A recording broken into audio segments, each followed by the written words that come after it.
देखिए, मैंने आपको पहले ही कहा था कि इनका ख्याल रखिए, वरना मौसम बदलते ही इनकी तबीयत और खराब हो जाएगी। जी, अब मैं क्या करूं डॉक्टर साहब? तुम बस इनका ख्याल रखो।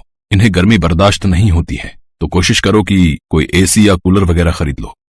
डॉक्टर इतना कहकर चला गया और वहाँ खड़ा कमल रोने लगा। कमल बहुत ही गरीब था।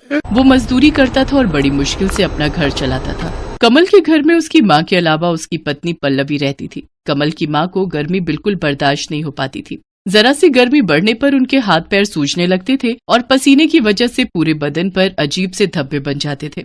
ये हर बार की कहानी थी, लेकिन बढ़ती उम्र के साथ कमल की माँ की हालत अब और ज्यादा खराब होने लगी थी। बस कीजिए, आप इस तरह रोइए मत। रो नहीं तो और क्या करूं पल्लवी? क्या बताऊं डॉक्टर साहब को कि अपनी माँ के लिए एसी तो छोड़ो, एक कूलर तक खरीदने की औकात नहीं है मेरी। इसमें आपकी कोई गलती नहीं है। माँ जी के इलाज के लिए जो कर्ज लिया है उसकी किश्त भी तो आप ही भर रहे हो ना, तभी ये दिक्कत है, वरना तो। हर महीने वो किस्तें चुकाने के बाद खाने पीने के खर्च लायक भी पैसे नहीं बचते। और देखो ना, इतना कर्ज लेकर इलाज करवाने का भी कोई फायदा नहीं हुआ। आखिर में माँ की हालत तो पहले से भी खराब होती जा रही है। कमल मजबूर था, इसलिए वो अपने आंसू नहीं रोक पा रहा था। उधर उसकी पत्नी पल्लवी भी ये सब देखकर दुखी थी। कमल तो सुबह होते ही अपने काम पर चला जाता था, पर अपनी सास को गर्मी से बचाने के लिए पल्लवी सारा दिन उनके पास बैठकर उन्हें पंखा झलती रहती, ताकि उन्हें पसीना न आए और उन्हें गर्मी न लगे। पल्लवी का ऐसा प्यार देखकर उसकी सास बिमला की आंखों में आंसू आ जाते। मैंने जरूर पिछले जन्म में कोई अच्छे कर्म किए होंगे, जो मुझे कमल जैसा बेटा और तुम जैसी बहू मिली। तुम दोनों मेरी वजह से कितने परेशान हो रहे हो। बस अब तो भगवान मुझे जल्दी से उठा ले, तब जाकर। ना माँ जी, ऐसा मत कहिए। आप चली जाएंगी तो हमारा क्या होगा? बेटी, तू परेशान मत हो। घंटों से पंखा कर रही है, जाकर आराम कर। नहीं माँ जी, मैं परेशान नहीं हो रही हूँ, बल्कि मुझे तो आपकी सेवा करने का मौका मिल रहा है। हे भगवान, ऐसी बहू सबको दे।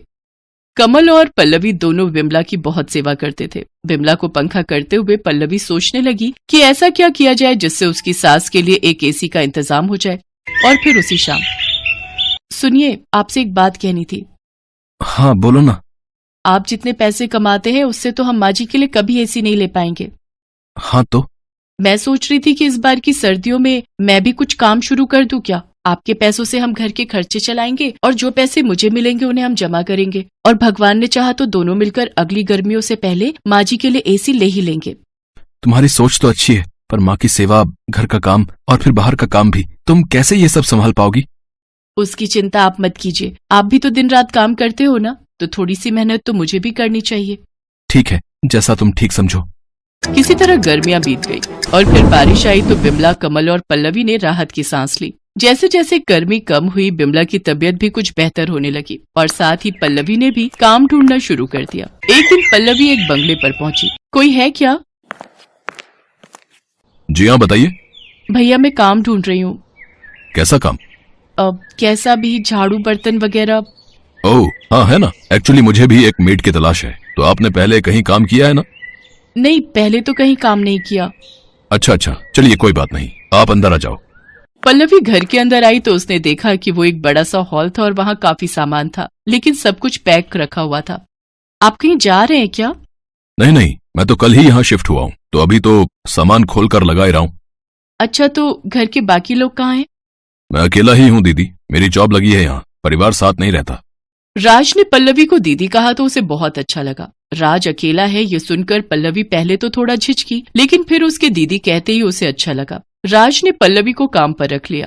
अब पल्लवी रोज सुबह सुबह राज के घर आती। उस वक्त तक राज सो रहा होता था। पल्लवी सबसे पहले उसे उठाती, फिर उसके लिए चाय नाश्ता बनाती और फिर पूरे घर की साफ सफाई करती, और इस काम के बदले राज पल्लवी को अच्छे पैसे भी देने लगा।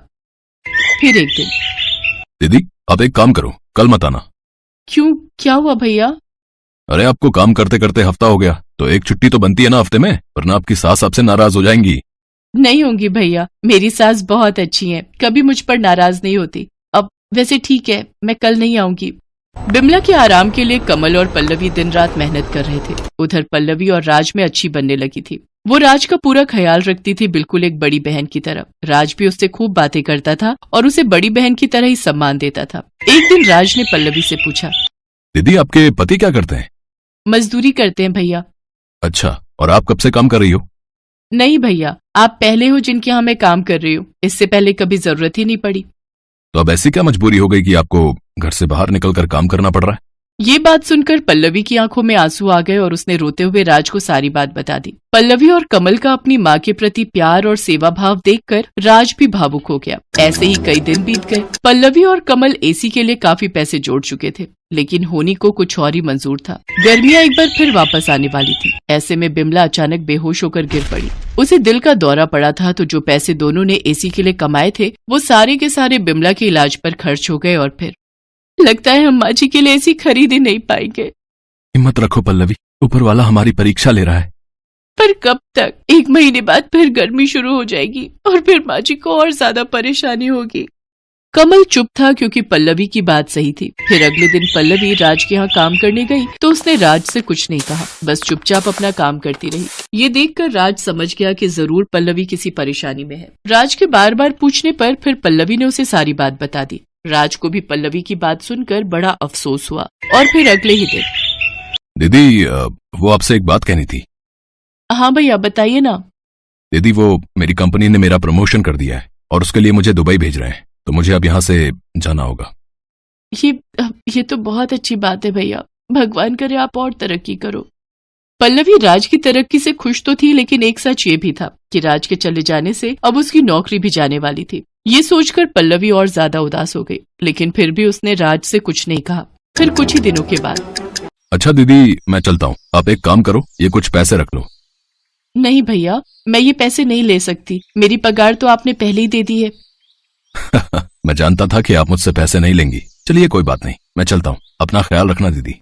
इतना कहकर राज टैक्सी में बैठकर वहां से चला गया और पल्लवी भी अपने उतरे हुए चेहरे के साथ अपने घर की तरफ चल दी। गर्मियां शुरू हो चुकी थी और पल्लवी की सास की तबीयत फिर बिगड़ने लगी थी। लेकिन तभी कुछ ऐसा हुआ जिसकी उम्मीद पल्लवी को तो बिल्कुल नहीं थी। जी बताइए। मैडम आपका कुरियर है और ये एक चिट्ठी भी है। नहीं भैया, आपको कोई गलतफहमी हुई है। ये इतना बड़ा डिब्बा हमारा नहीं हो सकता और हमें कोई कुछ क्यों भेजेगा? नहीं मैडम, ये आपका ही है, देखिए आपके घर का ही पता लिखा है यहाँ पर। कुरियर वाले की बात सच थी। पल्लवी को कुछ समझ नहीं आ रहा था, लेकिन फिर जब उसने उस बड़े से डिब्बे को खोलकर देखा तो उसे अपनी आंखों पर विश्वास ही नहीं हुआ। उसके अंदर बिल्कुल नया एसी था जिसे राज ने उसके लिए खरीदा था। एसी के साथ मिली चिट्ठी को पढ़ते हुए पल्लवी की आंखों से लगातार आंसू बहे जा रहे थे और मन ही मन वो राज को दुआएं दे रही थी। गांव में सुमित नाम का लड़का रहता था। उसके पिता लकड़ी का सामान बनाने का काम किया करते थे, पर आजकल लकड़ी के सामानों की बिक्री बंद हो जाने के कारण सुमित एक मैकेनिक का काम करने लगा। वो बहुत ईमानदार और मेहनती था, पर उसकी आर्थिक स्थिति कुछ अच्छी नहीं थी, जिसके कारण उसकी पत्नी उसे हमेशा ताने दिया करती थी। आज विमला ने सोने के गहने खरीदे हैं और एक मेरी फूटी किस्मत। आपकी कमाई से तो हमारे रोज का खर्चा ही निकल जाए, वही बहुत है। ऐसी बातें क्यों करती हो? देखना एक दिन मैं बहुत ही अमीर बन जाऊंगा। इतनी मेहनत करूंगा कि हमारे पास किसी भी चीज की कमी ना रहे, फिर तुम्हें कार में घुमाऊंगा। मेहनत से कभी कोई कुछ हासिल कर पाया है भला? अब आपकी चिकनी चुपड़ी बातों में मैं आने वाली नहीं। जब से इस घर में मेरी शादी हुई है, मैंने तो सपने देखना ही छोड़ दिया। सुमित गैरेज में खूब मेहनत करता, दिन भर अपने काम में ही लगा रहता। अब तो वो अपने खाने पर भी ध्यान नहीं देता था। उसकी कड़ी मेहनत को देखकर उसके गैरेज का मालिक कहता है, क्या बात है सुमित, आजकल तुम गैरेज में दिन रात कड़ी मेहनत करते हो? रात हो गई है तुम्हें, अब तुम्हें घर जाना चाहिए। नहीं मालिक, मैं ओवर टाइम करूंगा, मुझे बहुत पैसे कमाने हैं। मैं एक कार बनाना चाहता हूँ जिसके लिए मुझे पैसों की जरूरत है। ठीक है सुमित, जैसी तुम्हारी मर्जी, पर अपनी सेहत का भी ध्यान रखना। सुमित ओवर टाइम से मिले पैसे को एक गुल्लक में जमा करता जाता है और कुछ दिन बाद जब गुल्लक भर जाता है तो वो उस गुल्लक को फोड़कर सारे पैसे बाहर निकालता है। आखिरकार मैंने इतने पैसे जमा कर ही लिए, अब इन पैसों से मैं कार के पार्ट्स खरीदूंगा और फिर उससे एक कार बनाऊंगा। कहीं आप पागल तो नहीं हो गए हैं? आप कार बनाएंगे? फिर तो बन गई कार। हाँ सुमन, आज तक मैंने तुम्हें कभी कुछ नहीं दिया, पर मेरी दिली इच्छा थी कि मैं तुम्हें कार में घुमाऊं। इसलिए कई दिनों से मैं थोड़े थोड़े पैसे जमा कर रहा था। आज गुल्लक में बहुत पैसे हो गए हैं, इससे मेरे कार के लिए अच्छा खासा सामान आ जाएगा। सुमित दिन रात मेहनत करके कार को कंप्लीट बना लेता है। वो उसे चलाकर देखता है और कार चल पड़ती है। सुमित की खुशी का कोई ठिकाना ही नहीं रहता। आखिरकार मैंने बना ही ली मेरी कार, मेरी खुद की कार। अब सुमन मुझ पर कभी गुस्सा नहीं करेगी। पूरे इलाके में शायद ही किसी के पास ऐसी अनोखी कार होगी। शाबाश सुमित, शाबाश, ऐसी लाजवाब कार तो हमने आज तक नहीं देखी। मुझे तुम पर गर्व है। जाओ जल्द से जल्द ही कार अपनी पत्नी को दिखाओ। हाँ मालिक, हाँ मैं अभी जाता हूँ। सुमित गाड़ी लेकर अपने घर के लिए निकल जाता है। वो मस्ती से कार चलाता है और गाना गुनगुनाता है। चला जाता हूँ किसी की धुन में, धड़कते दिल के तराने लिए। रास्ते में उसकी नजर एक फूल की दुकान पर पड़ती है। वो फूल लेने फूल वाले की दुकान के पास अपनी गाड़ी रोकता है। वो मन ही मन सोचता है, सुमन के लिए कुछ फूल ले लेता हूँ, वो तो बहुत खुश हो जाएगी। गाड़ी से उतरकर वह फूल वाले से कहता है, अरे फूल वाले भैया, जरा अच्छे अच्छे लाल गुलाब दिखाना। देखिए भैया, कौन से गुलाब पैक कर दूं? हैं? सारे गुलाब ताजे हैं। ये लाल गुलाब लीजिए, भाभी खुश हो जाएंगी, बता रहा हूँ। सुमित दुकान से गुलाब लेकर जैसे ही पीछे मुड़ता है, देखता है कि कार वहाँ है ही नहीं। हे भगवान, कहाँ गई मेरी कार? यही तो खड़ी की थी मैंने, मेरे सारे पैसे उसमें लगे हैं। अब मैं सुमन को क्या कहूँगा? भैया देरी मत करिए, हैं? तुरंत पुलिस स्टेशन जाकर रिपोर्ट करवाइए। हाँ। सुमित भागते भागते पुलिस स्टेशन जाता है। पसीने से लथपथ सुमित पुलिस स्टेशन पहुंचता है। हवलदार साहब, मेरी कार चोरी हो गई है, मुझे रिपोर्ट लिखवानी है। तो जैसे फटीचर के पास कार कहाँ से आएगी? जाओ जाओ, टाइम खराब मत करो। मैं एक मैकेनिक हूँ, मैंने बनाई है कार। आप मुझे बड़े साहब से मिलवा दीजिए। मेरी सारी मेहनत की कमाई उस कार को बनाने में लगी हुई है। मेरी पत्नी को पता चला कि कार चोरी हो गई है तो वो मुझे जिंदा नहीं छोड़ेगी। इतना आसान काम नहीं है रिपोर्ट दर्ज कराना। रिपोर्ट लिखवाने के लिए पहले तुम्हें टाइपराइटर से सारी बातें लिखवा कर लानी होंगी, उसके बाद कहीं रिपोर्ट दर्ज होगी। और जहाँ तक रही बड़े साहब से मिलने की बात, तो बड़े साहब तो अभी छुट्टी पर हैं, 4 दिन बाद ही आएंगे। तुम 4 दिन बाद आओ। सुमित बहुत दुखी हो जाता है और उदास चेहरे के साथ अपने घर जाने के लिए निकल पड़ता है। रास्ते में उसकी नजर शहर से आए कुछ लोगों पर पड़ती है जो तरह तरह की कार लिए लाइन में खड़े थे। वहाँ जोर जोर से अनाउंसमेंट हो रही थी, कार रेस जीतिए और पाए 10 लाख रुपए नकद इनाम। अगर मेरे पास मेरी कार होती तो आज मैं जीत जाता, पर शायद मेरी किस्मत में ऐसा नहीं लिखा है।